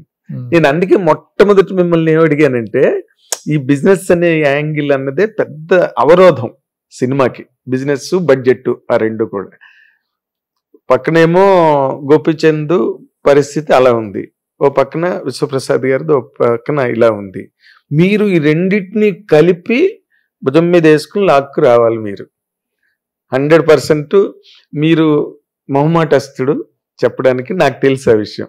కానీ ఇండస్ట్రీ అంతా దీన్నే ఇంట్రెస్ట్గా వాచ్ చేస్తున్నారు సార్. దీంట్లో మీ పాత్ర మీరు ఎలా పోషించారు అన్నదే అందరికీ క్యూరియస్ ఎలిమెంట్. నాకు ఇది పెద్ద ఛాలెంజ్ కాదండి ఫ్రాంక్లీ. అంటే ఇది అనేది ఫిక్స్డ్గా ఉండదండి. ఏదో 2 సినిమాలు ఫ్లాప్ అయినాయి, లేదా 4 సినిమాలు ఫ్లాప్ అయినాయి, ఇది నెక్స్ట్ కూడా ఫ్లాప్ అవుతుంది అంటే గ్యారంటీ లేదు. 4 హిట్లు వచ్చినాయి, నెక్స్ట్ గ్యారంటీ హిట్ అవుతుంది అంటే గ్యారంటీ లేదు. సో ఏ సినిమాకి ఆ సినిమానే. సో విశ్వప్రసాద్ గారు ఒక మంచి ఇంటెన్షన్తో, యాక్చువల్గా ఆయన సినిమాల మీద డబ్బు సంపాదించాలనే ఉద్దేశంతో ఆయన ఇక్కడికి రాలేదు ఫ్రాంక్లీ. ఆయన చాలా మీకు తెలిసే ఉంటుంది, very close to me. So very nice person also, మంచి ఇంటెన్షన్స్ ఉన్నాయి ఆయనకి. కొన్ని ఎవరికైనా జరిగితే అలా జరిగి ఉండొచ్చు. అట్లాగే గోపి, ఇది నాకు గోపి అంటే చాలా ఇష్టం యాజ్ అన్ యాక్టర్, పర్సన్, రెండు కూడా జరిగి ఉండొచ్చు. బట్ నేను ఇద్దరు పరంగా కూడా ఎక్కడ కూడా నేను ఇబ్బంది ఫేస్ చేయాలి పడలేదు. ఇద్దరు కూడా నన్ను నమ్మారు. సో ఇక్కడే మీ మీద ఛాలెంజ్, ఇద్దరు నమ్మారు. నేను ఆ నమ్మకాన్ని చాలా జాగ్రత్తగా ఉపయోగించుకోవడం అంటారు సార్, వినియోగించుకున్నారు. విశ్వప్రసాద్ గారికి డబ్బు అనేది సమస్య కాదు, ఆయనకి సక్సెస్ కావాలి, అదే కోరుకుంటారు ఆయన. సో అది ఆయనకి రావాలని నేను కూడా మనస్ఫూర్తిగా కోరుకుంటాను. ఎందుకంటే ఆయన లాంటి ప్రొడ్యూసర్ సక్సెస్ లో ఉంటే కనుక ఎన్నో చేయగలుగుతారు, ఆయన ఎన్నో చేస్తారు. అవును, ఇప్పుడు ఆయన ఏంటంటే ఇప్పుడు మీ cinema release, next Prabhas cinema release, చాలా మంచి జాతరలో ఆయన చాలా పెద్ద విజన్ ఉంది ఆయనకి, ఆయన ఎన్నో చేయాలని ఉంది. సో ఆయన బాగుండాలని మనస్ఫూర్తిగా కోరుకుంటాను. ఎగ్జాక్ట్లీ. అంటే మీ ప్రయాణంలో ఇన్నాళ్ళు, అంటే మీరు టైం చెప్పొద్దు అంటున్నారు, మీకు ఇష్టం లేదు ఎప్పుడు వచ్చారో చెప్పడం, బట్ ఇన్ జనరల్ గా ఒక టైం పీరియడ్ అనుకుందాం, ఇన్ వెరీ సర్వసాధారణంగా. ఆ టైం పీరియడ్ లో ఒక డైరెక్టర్ గా మీరు సినిమా ఇండస్ట్రీ నుంచి ఏం నేర్చుకున్నారు, మీ కాంట్రిబ్యూషన్ ఏంటండి అని అడిగితే మీరు ఏం చెప్తారు సార్? నేను సినిమాకి కాంట్రిబ్యూట్ చేశానని ఎప్పుడు అనుకోనండి. ఎందుకంటే బికాజ్ ఆఫ్ సినిమా వల్లే నేను ఇలా ఉన్నాను, నేను బాగున్నాను, మా ఫ్యామిలీ బాగుంది అనే గ్రాటిట్యూడ్ నాకు ఎప్పుడు ఉంటుంది. సినిమాకి నేను ఏదో కాంట్రిబ్యూట్ చేశానని ఎప్పుడు ఫీల్ అవును. అంటే ఒక ప్రాసెస్ అది, మనం సినిమాలు చేస్తూ వెళ్తూ ఉంటాం, తద్వారా ఎంతోమంది ఆర్టిస్టులకు బెనిఫిట్ జరగవచ్చు, లేకపోతే టెక్నీషియన్స్కి బెనిఫిట్ జరగదు. అదంతా ప్రాసెస్, నేను చేసినట్టు కాదు, ఆ ప్రాసెస్లో జరుగుతాయి. అంతే నేను వీళ్ళందరినీ ఏదో అది చేయాలని నేను చేసిందంటూ ఏం లేదు, అది వాళ్ళందరినీ నేను ఏదో ఉద్ధరించాను, అది నేను చేసింది ఏం లేదు. ఈ ప్రాసెస్లో నేను సినిమాలు తీసుకునే ప్రాసెస్లో నాకు ఆ టైంకి ఎవరు అవైలబుల్గా ఉంటే వాళ్ళని తీసుకోవటం, నాకు ఇతనే అవైలబుల్గా ఉన్నప్పుడు అతను తీసుకుంటే ఆ సినిమా హిట్ అయితే, అతనికి హెల్ప్ అయితే సో గుడ్, అందరికీ అది అందరికీ పనికి వస్తుంది. అంతే తప్ప నేను కాంట్రిబ్యూట్ చేశాను అని నేను ఎప్పుడు ఫీల్ అవునండి. ఓకే, మీరేం నేర్చుకున్నారు సార్ ఇండస్ట్రీ నుంచి? మీరేదో you came to the industry like nobody. నాకు మీరు రావడం తెలుసు, మీరు సాగర్ గారు వైట్ పేపర్లు కొనుక్కుని కథలు రాసుకోవడం నాకు అన్ని తెలుసు, సీన్ పర్సనల్. ఈ ప్రయాణంలో మీరు ఏం నేర్చుకున్నారండి? మీ కాంటెంపరీస్ ఒక వివి వినాయక్ గాని, లేకపోతే మన చౌదరి గాని, చౌదరి తను, ఇంకో ఇప్పుడు రవికుమార్ చౌదరి, మీరందరూ ఒక కాంటెంపరీస్ ఒక ఆఫీస్ లో కూర్చుని, సాగర్ గారి బ్యాచ్ మీద మాట్లాడుతుంది, Sagar batch, and of course ఒక టైం పీరియడ్ లో డైరెక్టర్స్ అయిన ఒక టైం పీరియడ్ లో ఇండస్ట్రీ నుంచి నేర్చుకోవటం అంటే అండి, నేను అర్థం చేసుకుంది ఒకటండి, ఇండస్ట్రీ అనేది ఒక బ్యూటిఫుల్ అనేది చాలా గొప్పదండి ఇండస్ట్రీ. దాన్ని లోపం మనలోనే ఉంటుంది తప్ప ఇండస్ట్రీలో ఏమి ఉండదు. ఇండస్ట్రీ ఎప్పుడు కూడా అందరికీ ఇన్వైటింగ్గానే ఉంటుంది. ఇక్కడ ఏమి ఉండదు. సక్సెస్ అంటే ఎలా వస్తుంది? మనం కరెక్ట్గా ఆలోచిస్తే, కరెక్ట్గా పనిచేస్తే సక్సెస్ వస్తుంది. జనాన్ని కనెక్ట్ అయ్యేలా సినిమా తీస్తే సక్సెస్ వస్తుంది. అదే కదా ఇక్కడ చేయాల్సింది. సో ఆపర్చునిటీ ఇక్కడ ఉంది. చాలా అంత ఎన్నో అద్భుతాలు చేయడానికి ఆపర్చునిటీ ఇక్కడ ఉంది. నేర్చుకోవటం అంటే అండి ఒకటే, మనం అలర్ట్గా లేకపోతే మనం డెసిషన్సే, ఆ డెసిషన్స్ మీద బేస్ ఏ ఉంటుంది. మనం రైట్ డెసిషన్స్ తీసుకుంటే కరెక్ట్గా ఉంటాం, రాంగ్ డెసిషన్ తీసుకుంటే దెబ్బతింటాం. సో సహజమైనంత వరకు దేనికి గురి కాకుండా బ్యాలెన్స్డ్గా ఉంటూ మంచి డెసిషన్స్ తీసుకుంటే బాగుంటాం. ఇండస్ట్రీ అనేది డెఫినెట్గా ఒక అద్భుతం. ఇక్కడ ఉండటం అనేది ఒక అదృష్టం. That's it. అంటే మీరు రాంగ్ డెసిషన్స్ ఏ ఉన్నాయి సార్ మీరు కెరీర్ లో? అందరు పెద్ద హీరోలతో అందరు చేసి పడేసారు. ఒక రాంగ్ డెసిషన్ అంటే కథే ఉంటుందండి. ఇక్కడ కథలో రాంగ్ డెసిషన్ తీసుకున్నాం అనుకోండి దెబ్బతింటాం కదా. అలాంటి కొన్ని డెసిషన్స్ అందరం తీసుకుంటాం. అదేలేండి, ఒక బ్రూస్లీ గానీ లేకపోతే అమర్ అక్బర్ యాంటోనీ చెప్పాను కదా. నాకు ఇంపాక్ట్ ప్రొడ్యూసర్స్ నా ఫ్రెండ్స్ వాళ్ళు, నవీన్ వాళ్ళు, వాళ్ళకి ప్రాఫిటే ఆ సినిమా. ఓహో, అంటే అంత తక్కువలో తీసే. నేను ఎప్పుడు చెప్పాను మీకు ప్రొడ్యూసర్ పాయింట్ ఆఫ్ వ్యూలో, అంటే ఆ థాట్లోనే ఒక ఎక్స్పెరిమెంట్ ఉంది. దాన్ని ఎంత తక్కువలో తీయాలో అంత తక్కువలో తీసేసాం. సో నాన్ థియేటర్కి వెళ్ళి చాలా ఎక్కువ కమ్మాం సినిమా. అక్కడతోటే సినిమా అయిపోయింది. థియేటర్ అనేది ఇక బోనస్. అలాగే జరిగింది. అంటే they did not lose anything అండి అమర్ అక్బర్? ఛాన్సే లేదు. వాళ్ళే చెప్తారు ఓపెన్గా. ఓకే, నేను ఆ కేర్ చాలా జాగ్రత్తగా తీసుకుంటాను. ప్రొడ్యూసర్నే ఫస్ట్ ఆలోచిస్తాను. ఎందుకంటే నిజం కూడా అండి, ఒక థాట్, ఒక వ్యాక్యూమ్ ఉంటుంది. ఇక్కడ ఏదో ఒకటి క్రియేట్ చేస్తాం, దీని మీద డబ్బు పెట్టాలి, మనం ఐడియాస్ పెడతాం. అవునండి. ఫస్ట్ వచ్చి డబ్బు పెట్టేది ప్రొడ్యూసరే కదండి. ఎస్. సో అదే నా మైండ్లో ఉంటుంది ఎప్పుడు. సేమ్ టైం డైరెక్టర్ బ్యాలెన్స్ చేసుకోవాలి. మీ టెంపర్మెంట్ కూడా బ్యాలెన్స్ చేసుకోవాలి కదా. ఏదో మీరు ఒకలా తీద్దాం అనుకున్నది ప్రొడ్యూసర్ గురించి మీరు బెండ్ అయిపోయి బ్లంట్ అయిపోయి చేయలేరు కదా. చేయలేరు, అది తప్పండి. మళ్ళీ సినిమాని కాంప్రమైజ్ చేయకూడదు. హార్డ్ వర్క్ చేయాలి, డిజైన్ చేయాలి, నష్టం రాకుండా చూసుకునేలాగా పని చేయాలి. ఒకవేళ సినిమా రిజల్ట్ అన్నిసార్లు పాజిటివ్గా రాకపోవచ్చు, బట్ ప్రొడ్యూసర్కి ఎలాంటి రిజల్ట్ వచ్చినా సేఫ్గా ల్యాండ్ అయ్యేలాగా ప్లాన్ చేయగలిగితే చాలు. ఓకే, మీరు ఆ విషయంలో ఎక్స్పర్ట్ అని నమ్ముతారండి? ఎక్స్పర్ట్ అని కాదు, అట్లీస్ట్ నో హౌ.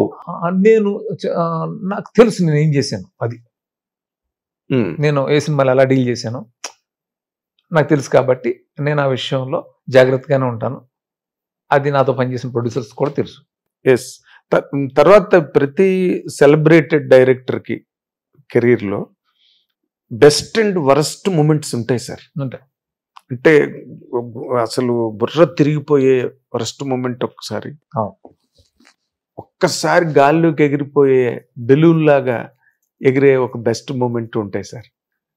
ఎలాంటి డైరెక్టర్, ఏ లాంగ్వేజ్లోనైనా మీరు ఈ రెండు చెప్పాలంటే ఏం చెప్తారు sir? What is your best moment as a director, or what a worst moment that has really shaked you down psychological గా? నాట్ దట్ మీరు you have earned money, you earned status, you earned image. Seenu Vaitla అంటే ఈ రోజున తెలుగు వాళ్ళకి తెలియని వాళ్ళు ఎవరు ఉన్నారండి? కానీ inside you something jolts you down psychological గా. ఓ బెస్ట్ మూమెంట్ ఇందాక నేను చెప్పినట్టు బెలూన్లో ఎవరు ఎక్కించక్కర్లేదు, మనంతటి మనమే లేచి వెళ్ళిపోతాం. బట్ టచ్ అవుతుంది సోల్. బెస్ట్ మూమెంట్ అని చెప్పలేండి, మూమెంట్స్ ఉన్నాయి కొన్ని. ఓకే, నాకు ఆనందం రిలీజ్ అయినప్పుడు బెస్ట్ మూమెంట్గా ఫీల్ అయింది అది. ఎందుకంటే అప్పట్లో ప్రొడ్యూసర్స్ తెలుసు కదా, ఎక్కువ మంది అడ్వాన్స్, 12 మంది ప్రొడ్యూసర్లు అడ్వాన్స్లు ఇచ్చారు నాకు ఆ టైంలో. అంటే అది ఫస్ట్ డేనే, అంటే నాన్ కాస్టింగ్ ఫిల్మ్ అంత పెద్ద హిట్ అవటం, ఆ రోజు పెద్ద హిట్ అవటం, అది ఒక హై మూమెంట్. ఆ తర్వాత చాలా సినిమాలు డి అవ్వచ్చు, అది చాలా సినిమాలు ఉన్నాయి, కానీ దూకుడు ఒక హై. మళ్ళీ అంటే ఏ యాంగిల్ దూకుడు అంటే కమర్షియల్గా అంత పెద్ద హిట్ అవడం ఆ సినిమా హై మూమెంట్. అలాగే ఏ సినిమా కాదు కానండి, నాకు అన్ని విధాల నేను అనుకున్నది చేసుకోగలిగే సిచ్యువేషన్లో ఉండి కూడా కొన్ని రీజన్స్ వల్ల మార్చి తీసాను కథ ఆగడు. యాక్చువల్లీ ఆగడకు ముందు అనుకున్న కథ అది కాదు. చాలా పెద్ద స్పాన్లో అనుకున్నాం కథ. అది మహేష్ కూడా ఎగ్జైట్ అయ్యాడు, ఇద్దరం చేద్దామని అనుకున్నాం. చాలా ఎక్సైట్ అయిన ఇద్దరం కూడా. ఓకే. కానీ దానికి ముందు ప్రొడ్యూసర్స్కి ఏదో చిన్న ఇబ్బంది రావటంతో మళ్ళీ అంత కథ ఇప్పుడు చేయడం కష్టం అని ఒక రూరల్ బ్యాక్డ్రాప్ ఫిల్మ్గా ఆగడొచ్చాం. ఆ రిజల్ట్ ఆ ఒక్క సినిమా తప్ప నేను ఏది రిజల్ట్కి నేను పెద్ద ప్యానిక్ అయిపోయింది, షాటర్ అయిపోయింది లేదు. ఆ ఒక్క సినిమానే. ప్యానిక్ షాటర్ కాదండి, ఎక్కడో కొంచెం డౌన్ అయింది ఆ సినిమానే, ఇంకెప్పుడు కాదు. ఎందుకంటే దానికి రీజన్ ఏంటంటే రీజన్ నేనే కాబట్టి, 100% రీజన్ నేనే కాబట్టి. అంటే మొదటి బడ్జెట్ ఎక్కువ కథ చెప్పాను, అది తీసుంటే బాగుండేది. నేను వేరేలాగా మళ్ళీ ఆలోచించి నేను ఈ కథకు వచ్చాను అని రిగ్రెట్ వచ్చేసింది. అది బాగా అంటే వాళ్ళు పెట్టలేమన్నారండి అంత బడ్జెట్? పెట్టలేము, వాళ్ళు ఫ్రాంక్ గా నాకు చెప్పలేదు, కానీ పరిస్థితులు నాకు అర్థమవుతుంటాయి కదండి. హీరోకి చెప్పుంటారేమో. హీరో కాదు పాపం, హీరో మహేష్ బాబు నార్మల్ గా అస్సలు ఇంటర్ఫీర్ అవ్వదు. అలా తను నేను బ్యాంకాక్ నుంచి ఫోన్ చేసి చెప్పాను కదా, తను అప్పుడు చాలా ఎక్సైట్ అయ్యి మళ్ళీ నెక్స్ట్ డే ఆయనే ఫోన్ చేశారు. మళ్ళీ అదే అంతా ఒకసారి మళ్ళీ తను నాకు చెప్పడం, అంత ఎగ్జైట్ అయిన కథని నిజంగా తన గ్రేట్నెస్ ఏంటంటే అది డ్రాప్ చేసిన ఒప్పుకున్నారు బాబు. మీ మీద నమ్మకం. అందుకే దూకుడప్పుడు చేశాను. దూకుడప్పుడు ముందు ఒక కథ చెప్పి అది వద్దు అని చెప్పి మళ్ళీ దూకుడు చెప్పాను. దూకుడు కూడా ముందు ఒక కథ చెప్పారు. కథ చెప్పి నాకు 80% అయిన తర్వాత నాకే కాన్ఫిడెన్స్ రాక డ్రాప్ చేసి మళ్ళీ దూకుడు చెప్పాను. సో అప్పుడు అలాగే సపోర్ట్ చేశారు ఆయన. అట్లాగే మళ్ళీ దీనికి అది రిగ్రెట్ నాకు. ఆగడికి ఆగడి అంటే ఇప్పుడు మీ దగ్గర మహేష్ బాబు గారికి కావాల్సిన ఇంకో 2 కథలు ఉన్నాయి. ఆగడు దూకుడికి ముందు చెప్పిన కథ, ఆగడికి ఉండదు. అప్పుడు అనుకునే అప్పుడు ఆ టైంకే మళ్ళీ ఇప్పుడైతే ఫ్రెష్ గా చేస్తుండాల్సిందే. ఇప్పుడు వేరే కథలు నేను ఒక 3 కథలు ఉన్నాయి దగ్గర. ఒకటి స్టార్ట్ టు ఫినిష్ నేను కామెంట్స్ లో చూస్తుంటాను ఎక్కువ, మీరు నవ్వించే సినిమా ఒకటి తీయండి అని అంటున్నారు. స్టార్ట్ టు ఫినిషింగ్ యాక్షన్ ఇవన్నీ కాదు. మహేష్ బాబుతో కాదు, నా నుంచి ఒకటి కోరుకుంటున్నారు. అంటే ఒక వెంకీ లాగా స్టార్ట్ టు ఫినిష్ ఇంకా నవ్వులే నవ్వులు, అలాంటిది ఒకటి ఉందండి. అది నాకు కొంచెం ఎక్సైటింగ్ ఉంది అది. అవునా? అట్లా ఇంకో 2 కథలు చేసి పెట్టుకున్నాను. ఇన్ని సినిమాలు తీసిన మీకే ఎక్సైటింగ్ ఉందంటే నవ్వులు సరదాగా ఉంటుంది. నాకు అర్థం అవుతుంది నా నుంచి ఏం కోరుకుంటున్నారు. అలాంటిది ఒక సినిమా చేద్దాం అని ఉంది. హీరో లేయర్స్ ఇంత గొడవ లేకుండా స్ట్రైట్ వెంకీలాగా నవ్వించే సినిమా ఒకటి. ఎవరు హీరో సార్ చెప్తాను. మీరు రవితేజతో మళ్ళీ రిపీట్ అవ్వట్లేదు ఏంటి? అది అసలు మళ్ళీ $1 million క్వశ్చన్. రవితో సూట్ అయ్యే సినిమా, రవి అప్పుడు చేసిన వెంకీ వేరు, అంటే ఇప్పుడు రవి ఇమేజ్ వేరు. రవి పెరిగాడు. బట్ ఎప్పుడు కూడా నాకు రవితేజ సినిమా చేయాలని ఉంటుంది. అయితే ఈసారి నేను ఖచ్చితంగా రవితేజతో సినిమా చేసేటప్పుడు అది 100% ఎంటర్టైనర్ అయి ఉంటుంది.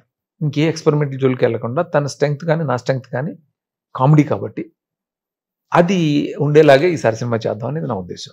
చేయబోతున్నారు రవితేజ? నేను డెఫినెట్ గా చేస్తాను రవితేజ. అవునా? ఈ మధ్య మీ క్లోజ్ ఫ్రెండ్ కాబట్టి మిమ్మల్ని అడుగుతున్నా, ఇంకో డైరెక్టర్ని అడిగే క్వశ్చన్ కాదు ఇది. వరుసగా టైగర్ నాగేశ్వరరావు కానీ, లేకపోతే మొన్న వచ్చిన మిస్టర్ బచ్చన్ కానీ, ధమాకా తర్వాత ఈగిల్ కానీ, ఈ సినిమాలు ఏవి కూడా కరెక్ట్గా ఫేర్ చేయలేదండి audience. In spite of his image, in spite of his popularity, in spite of his grip on auditoriums, did not properly match the content. అది దాని మీద మీరు ఊరికే ఫ్రెండ్గా మీరు చెప్పాలంటే ఏం చెప్తారు sir? Ravi including my film also, తనకి ఏంటంటే రవిని నేను గట్టిగా నమ్ముతుంది. రవి ఒక హీరో, డైరెక్టర్కి పూర్తిగా సరెండర్ అయ్యే హీరో. డైరెక్టర్ ఏం చెప్తే అది చేసుకుంటూ వెళ్ళిపోతాడు అంతే. తన పర్ఫార్మెన్స్ లో లోపం ఉండదు. ఏ క్యారెక్టర్ ఇచ్చినా పర్ఫెక్ట్ గా చేసేస్తాడు, అన్ని చేస్తాడు. సో తన నుంచి మాత్రం ఖచ్చితంగా తను ఇచ్చిన ఇంపాక్ట్ అవ్వచ్చు, తను ఎనర్జీ తోటి ఎంటర్టైన్మెంట్ ఎక్స్పెక్ట్ చేస్తున్నారు తన సినిమాల నుంచి. తను కూడా కొంచెం సీరియస్ థీమ్లు తీసుకోవటం వల్ల కొంచెం తను అనుకున్న రిజల్ట్స్ రాలేదు తప్పండి. తన ఎనర్జీ ఎప్పుడు హైలోనే ఉంటుంది. డైరెక్టర్స్కి బాగా ఉపయోగపడే హీరో రవితేజ. అంటే టోటల్ సరెండర్ అవుతాడు. కొత్త డైరెక్టర్ అయినా సరే, తను ఛాన్స్ ఇచ్చిన డైరెక్టర్ కూడా పూర్తిగా సరెండర్ అవుతాడు. ఎంతో మంది డైరెక్టర్స్ ని తను ఇంట్రొడ్యూస్ చేసి ఎంకరేజ్ చేస్తాడు. ఎప్పుడు ఆ టాలెంట్ ఎంకరేజ్ చేయడం అలా భయపడ్డాడు. భయం అనేది తనకి ఇన్సెక్యూరిటీస్ ఉండవు. రవి ఉండవు, తనకు విపరీత నమ్మకం ఉంటుంది. సో రవి డెఫినెట్ గా తను డెఫినెట్ తెలివైనడు కూడా రియలైజ్ అవుతాడు. తను ధమాకా చేసాడు, పెద్ద హిట్ అయింది. పెద్ద హిట్ అయింది. సో ఆ స్ట్రెంగ్త్ ఏంటో తనకు తెలుసుకున్నాడు తను డెఫినెట్గా రెక్టిఫై చేసుకుని చేస్తాడని నాకు నమ్మకం. ఖచ్చితంగా పెద్ద హిట్లు ఇస్తాడు. ఓకే, అది మీ సినిమావే కావాలని అనుకుంటున్నాను నేను. Thank you so much. అంటే మీరు ఇప్పుడు ఒక పెద్ద హీరోతో చేశారు, that is a dream project for you. Megastar Chiranjeevi గారితో అందరూ వాడు చేశారు. And Ravi Teja is your kith and kin, friend కన్నా ఎక్కువ చెప్పాలంటే. ఇందులో మీరు ఎన్నో సినిమాలు వర్కౌట్ చేశారు. వాళ్ళిద్దరూ కలిపి చేసిన వాల్టర్ వేరే చూసారా? చూసాను. ఎలా ఫీల్ అయ్యారు? సూపర్.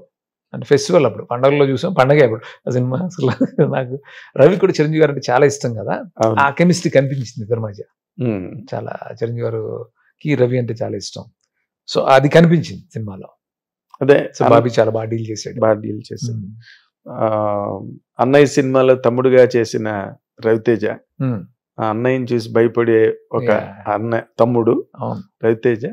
ఇప్పుడు ఆయనతో పాటు బ్యాలెన్స్ చేసే, సెకండ్ హాఫ్ బ్యాలెన్స్ చేసే ఒక పెద్ద యాక్టరే ఆయనతో పాటు చేయడం ప్రౌడ్ గా అనిపిస్తుంది. అంటే నాకు రవి మేము క్లోజ్ కాబట్టి రవి ఆ గ్రాఫ్ అచీవ్మెంట్స్ అన్ని కూడా.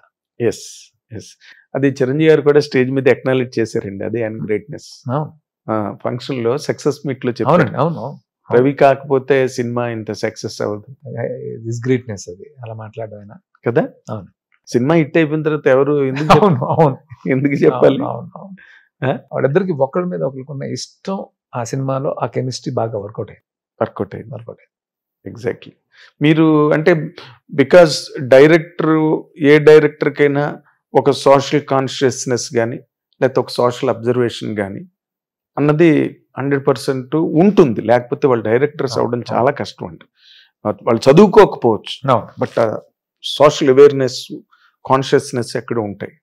ఇప్పుడు మీరు ఈ సొసైటీని అబ్జర్వ్ చేసే దాంట్లో మీరు సినిమా కంటెంట్లోకి ఎక్కువగా అబ్జర్వ్ చేసుకుందాం అనుకునేది చెప్పాలంటే ఏం చెప్తారు సార్? అంటే ఇప్పుడు కరెంట్ ఇష్యూస్ అండి ఇన్ జనరల్ గా ఇప్పుడు మన చుట్టూరా. నేను ఈ సినిమాలో ఒక పాయింట్ టచ్ చేశాను చెప్పాను కదా.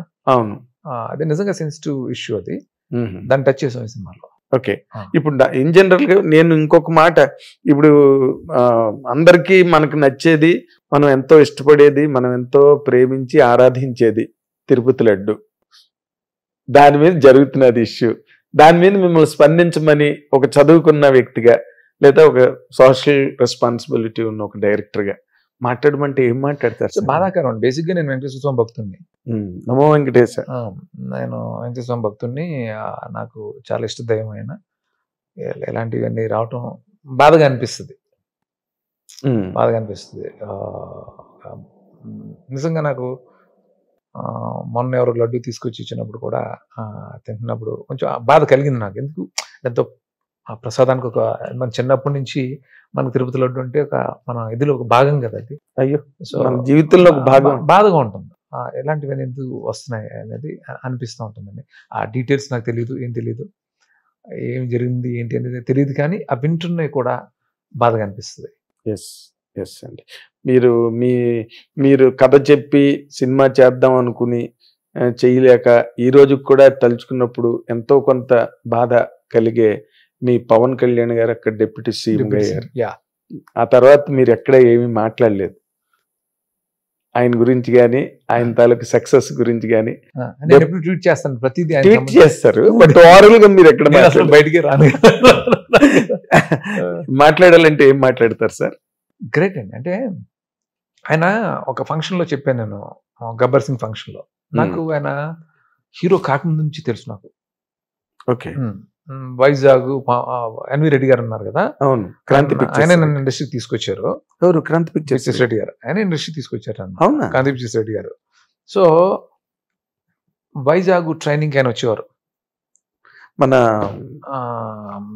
పవన్ కళ్యాణ్ గారు సత్యానంద్ గారి దగ్గర. సత్యానంద్ గారికి 2 సార్లు 3 సార్లు నేను ఆయన రిసీవ్ చేసుకున్నాను కూడా. నాకు అప్పటి నుంచి ఆయన తెలుసు. ఓకే, మాకు కొంతమంది ఫ్రెండ్స్ ఉండేవారు. అందరూ ఆయన పడే కష్టం అప్పుడు నేను చూశాను. నేను అసలు ఒక చిరంజీవి గారు, మెగాస్టార్ చిరంజీవి గారు బ్రదర్ అయ్యండి ఆయన ఒక హీరో అవ్వడానికి ఆయన పడ్డ స్ట్రగుల్, ఆయన పడ్డ కష్టం. అంటే మన ఊరికి ఏది ఈజీగా రాకూడదని అనుకునే ఇలాంటి మెంటాలిటీ అయింది. అందుకని అప్పట్లో ఆ కార్లు వెళ్ళటం, లేకపోతే ఏదో చేతుల మీద భయం వేసేది, ఇంత కష్టపడాలా అన్నట్టు. కష్టం అంటే అంత కష్టపడ్డారు ఆయన. అలాగే ఈ పొలిటికల్ ట్రావెల్ కూడా ఆయన ఎన్ని అబ్స్టికల్స్, ఎన్ని హర్డిల్స్ ఎలా ఫేస్ చేసి ఎలాగ నిలబడి అక్కడ ఎలా సాధించారో ఆ పవర్ స్టార్ అనే ఇదిని ఇక్కడ అలాగే సాధించారు. ఆయన ఇంకా ఎక్కడెక్కడికి వెళ్ళాలని మనస్ఫూర్తిగా నేను కోరుకుంటాను. పొలిటికల్ పవర్ స్టార్ అయ్యారు పొలిటికల్ పవర్ 21 కొట్టడం ఉన్నది అసలు వరల్డ్ ఇక్కడ జరగలేదు అది. అలాంటి రికార్డుని ఆయన సాధించారు. Yes sir. అయితే before we conclude this session I want a kind answer from you. అదేంటంటే ఇప్పుడు రవితేజ కంప్లీట్ గా సరెండర్ అయిపోయే హీరో, తను ఇంట్రడ్యూస్ చేసే డైరెక్టర్లకి. ఇంకా మహేష్ బాబు, జూనియర్ ఎన్టీఆర్ కూడా ఆల్మోస్ట్ తారక్ అంతే కదా. తారక్ ఎంత బ్యూటిఫుల్ ఎక్స్పీరియన్స్ నాకు విత్ బాద్షా. అవునా? అసలు ఎంత ప్రేమగా చూసుకునేవాడు, అంత తను చిన్నపిల్లల్లో ఉండేవాడు. అప్పుడు చాలా చిన్నవాడు అప్పుడు కదా, అప్పటికి ఆల్మోస్ట్ 10 years బ్యాక్ కదా. ఇంకా చిన్నవాడు, ఎంత ఎనర్జీ, అంటే అఫెక్షనేట్ గా ఉంటాడు తను తారక్. RRR మీ ఇద్దరు హీరోలు, ఇద్దరు సినిమా RRR ఎక్కడికో వరల్డ్ వైడ్ వెళ్ళిపోయి. అవును, మీ హీరోలే కదా ఇద్దరు. గ్రేట్ పర్ఫార్మెన్సెస్ ఇచ్చారు ఆ సినిమాలో. అంటే ఇంతమందిని మీరు చూశారు కదా. గోపీచంద్ మీద బయటికి రాని ఒక క్రిటికల్ కామెంట్ ఉన్నది. అంటే ఇన్సైడ్ ద పీపుల్ మాట్లాడుకునేది. ఏదో రామబాణం టైంలో డైరెక్టర్ని డామినేట్ చేసి సీన్స్ మార్పించేసి ఇలా బాగుండదన్నా కూడా పట్టుబట్టి తనకు కావలసినట్టుగానో తనకు నచ్చినట్టుగానో తన అభిప్రాయం మేరకు సీన్లు మార్పించేసుకున్నాడు అనే ఒక మాట, ఒక టాక్ బయటకు బాగా వినిపించింది సార్. మీరేమైనా ఫేస్ చేశారా ఈ సినిమాలో? అలాగే లేదుగా అస్సలండి. అంటే అది ఈ విశ్వం సినిమాలో ఇంకా రిలీజ్ అవ్వలేదు ఈ సినిమా. ఇప్పుడు చెప్తున్నాను, 0 interference. అసలు అలా ఏమి అడగలేదు. అసలు ఏ బట్టలు వేసుకోమంటే వేసుకున్నాడు, ఏం చేయమంటే చేశాడు. ఏ రోజు అలా చిన్న ఇంటర్ఫీరెన్స్ అసలు నేను ఫోర్స్ చేసి హ్యాబిట్లో ఒక్కసారి సినిమా చూడని మొత్తం నేనే చూపించాను. ఓ 10 days or 15 days బ్యాక్, అది మా ఫంక్షన్ జరగడానికి ముందు ఒకసారి చూడు నువ్వు అని ఇన్సిస్ట్ చేసి నేను తీసుకెళ్ళి చూపించాను. చిన్న కరెక్షన్ కూడా చెప్పలేదు, ఒక పెద్ద హగ్ ఇచ్చి అదిరిపోయింది సార్ సినిమా అని చెప్పి వెళ్ళాడు తప్ప చిన్న ఇంటర్ఫీరెన్స్ కూడా లేదండి. అదేలేండి, అంటే మీ మీద అపారమైన నమ్మకం ఏమో, ఇంకా అంతకన్నా లేదు. And you must proved it. Cinema చూసాక తను అదిరిపోయింది, ఈ సీన్ మళ్ళీ రీషూట్ చిన్న కరెక్షన్ చెప్పలా. అంటే అంత సినిమా మనం చూసినప్పుడు ఎవరు చెప్తాం కదా, ఎవరైనా చెప్తారు కదా, ఆ ఫుల్ మొత్తం సినిమా మొత్తం చూడో సార్ నేనే ఇన్సిస్ట్ చేసి తీసుకొచ్చి చూపించాను. చూడో సార్ నువ్వు ఏమంటే చెప్పు, నీకు అనిపిస్తే చెప్పు. మీ మీద మీకు నమ్మకం అది. అంటే ఇన్ జనరల్ గా కాన్ఫిడెన్స్ వచ్చేసి అలాంటి కాన్ఫిడెన్స్ లే హిట్స్ ఇస్తాయి సార్. అదే అదే హిట్ ఇచ్చేది నేను చెప్తున్నాను కదా, హీరో డైరెక్టర్ బిలీవ్ చేయకపోతే డైరెక్టర్ అనుకుంటే సినిమా చేయలేడు, అసలు ఇంపాసిబుల్. ఆ హీరో సపోర్ట్ అంటే అదే, ఆ బిలీవ్ చేయడమే సపోర్ట్. అది రామబాణంలో శ్రీవాస్ మిస్ అయ్యాడని బయట టాక్స్ మీ వరకు వచ్చి ఉండదు, but we had it. At least Vishwaprasad గారి సినిమా చూసారా? ఆయన నార్మల్ గా సినిమా లాస్ట్ లోనైనా చూసారా మీరు అని మొన్న అడిగాను. మొత్తం చూసారు, 2-3 సార్లు చూసారు ఆయన. ఏమన్నారండి? What is this comment? Is very happy, super confident గా ఉన్నారు ఆయన. ఓకే, సూపర్ కాన్ఫిడెంట్ గా ఉన్నారు, చాలా సంతోషంగా ఉన్నారు. నేనే ఆయన కూడా నేనే చూడండి అని అందరికి చూపించాను. ఎందుకంటే సో డబ్బులు పెట్టింది ప్రొడ్యూసర్, నన్ను నమ్మి చేసింది హీరో, వాళ్ళందరికీ ఎక్కువ నేను ఇన్సిస్ట్ చేసి మరీ చూపించాను. అదేలేండి, ఎవరైనా ఎక్కడైనా ఒక చిన్న పాయింట్ చెప్పినా అది హెల్ప్ అవుతుంది కదా, సినిమాకి హెల్ప్ అవుతుంది. మీరు అకాడమిక్ గా ఆలోచించే మనిషి కాబట్టి you have taken that opportunity of showing the film to all people. And main people కదా, hero and producer. Heroine producer 2-3 సార్లు చూసారు ఆయన. ఒకసారి కాదు, ఎవరు? విశ్వప్రసాద్ గారు నాకు తెలిసి 3 times చూసారు. అయితే ఈ మధ్య కొంచెం సీరియస్నెస్ ఎక్కువ చూసారు ఆయన, బాగా నచ్చింది, బాగా ఎంజాయ్ చేశారు. ఓకే, అంటే మీరు మీకున్న ట్రావెల్, మీకున్న కమిట్మెంట్, కథని ఎంజాయ్ చేసి రాసుకుని ఇంకా ఏదో చేసి అది ఇది మీ తాపత్రయాలన్నీ నాకు తెలిసిన వాడిగా అవన్నీ ఈ సినిమాకి బాగా హెల్ప్ అయి ఉంటాయని నేను నమ్ముతున్నాను సార్. ఇది పాన్ ఇండియాకి వెళ్తున్నారా? అలాంటి ఆలోచనలు ఏం లేదండి. ఇప్పుడు రేపొద్దున పాన్ ఇండియా అనేది మనం ప్లాన్ చేయకూడదు. ఇది నేను టోటల్ గా తెలుగు ఆడియన్స్ కోసం తీసిన సినిమా.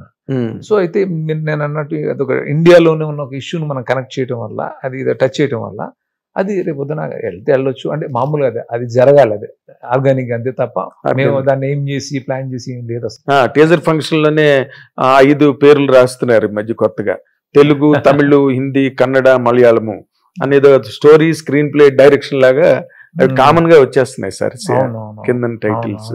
సో మీరు మిమ్మల్ని ఈ విశ్వాన్ని కేవలం తెలుగు విశ్వంగా మాత్రమే ఉంచుతున్నారు, 100% ఇండియా విశ్వం కాదు. నేను అలాగే ఆలోచించి తీశాను. సో రేపు పొద్దున్న ఏదైనా కనెక్ట్ ఎక్కడికైనా ఏదైనా జరిగితే మాకు తెలియదు. ఇదేమైనా నేషనల్ సెక్యూరిటీకి సంబంధించిన ఇష్యూ సార్? రేపు ట్రైలర్ వచ్చేస్తుంది, అందులో కొంతవరకు మీకు అర్థమవుతుంది. Okay okay. అంటే మల్టీ లేయర్డ్ ఫిల్మ్ అండి. అంటే చాలా, అంటే నేను ఫ్రాంక్లీ నేను ఇంత ఎమోషనల్ డెప్త్ నేను ఎప్పుడు డీల్ చేయలేదు. ఇంత ఎమోషనల్ డెప్త్ నేను ఎప్పుడు డీల్ చేయలేదు. అది ఉంటుంది ఈ సినిమాలో. అదేలేండి. ఈ ఎంటర్టైన్మెంట్, సాంగ్స్, లొకేల్స్, యాక్షన్ అన్నిటితో పాటు ఎమోషనల్ డెప్త్ చాలా బాగుంటుంది. అవును, మీరు దూకుడులో కూడా ఉంటుంది సార్. లాస్ట్ లో డైలాగు ఏ కొడుకు మర్చిపోకూడని డైలాగ్ అది. ఇంతలా నన్ను ప్రేమిస్తున్నావు, ఏమిచ్చానరా నీకంటే, అదేంటన్న జన్మనిచ్చావు, నా జన్మనిచ్చాను అన్న. ఆ dialogue no son can ever forget that. Thank you so much. Can ever forget. ఆ డైలాగ్ నాకు చాలా ఇష్టం. And you have showed your depth of love for the parents ఆ డైలాగ్ ద్వారా. I loved you. ఎందుకంటే ఆ డైలాగ్ లేకపోయినా మీరు కట్ చేయొచ్చు సినిమాని. It may not. రాఘవేంద్ర గారు అన్నారు ఇదే మాట. యాక్చువల్గా ఆ టైంలో ఆ సీన్ పెట్టడం పెద్ద సాహసం. అది సినిమా అయిపోయింది, అక్కడితోటి అయిపోయిన తర్వాత లాస్ట్ పెట్టిన సీన్ అది. ఎస్, అంటే నువ్వు నా కోసం ఇన్ని అద్భుతాలు చేసావు, నేను నీకేం చేశానురా అని అడిగితే నాకు జన్మనిచ్చాను అన్న. అంటే మొత్తం అక్కడ చెప్పాలనుకున్నాను నేను అది. సో దానికోసం ఆ ఛాన్స్ తీసుకుని ఆ బిట్ పెట్టాను. ఆ సినిమాకి సెంటిమెంటల్ గా ఒక డిగ్నిటీ వచ్చింది సార్ ఒక్క సీన్ వల్ల. అది నచ్చింది రాఘవేంద్ర గారికి. అది నిజంగా ఎవరో చేయరు, అది కొంచెం ఒక సాహసం లాంటిది. అది ఆ టైంలో మళ్ళీ ఒక ఎక్స్టెన్షన్ ఆ సీన్ అని అన్నారు ఆయన. హిట్ టీవీ యాప్ ని డౌన్లోడ్ చేసుకోండి. ఇందులో short news, live news, entertainment movies అన్ని అవైలబుల్ గా ఉన్నాయి. Please download hit TV app. Hit TV app. Hit TV app ని ఫ్రీగా డౌన్లోడ్ చేసుకోండి.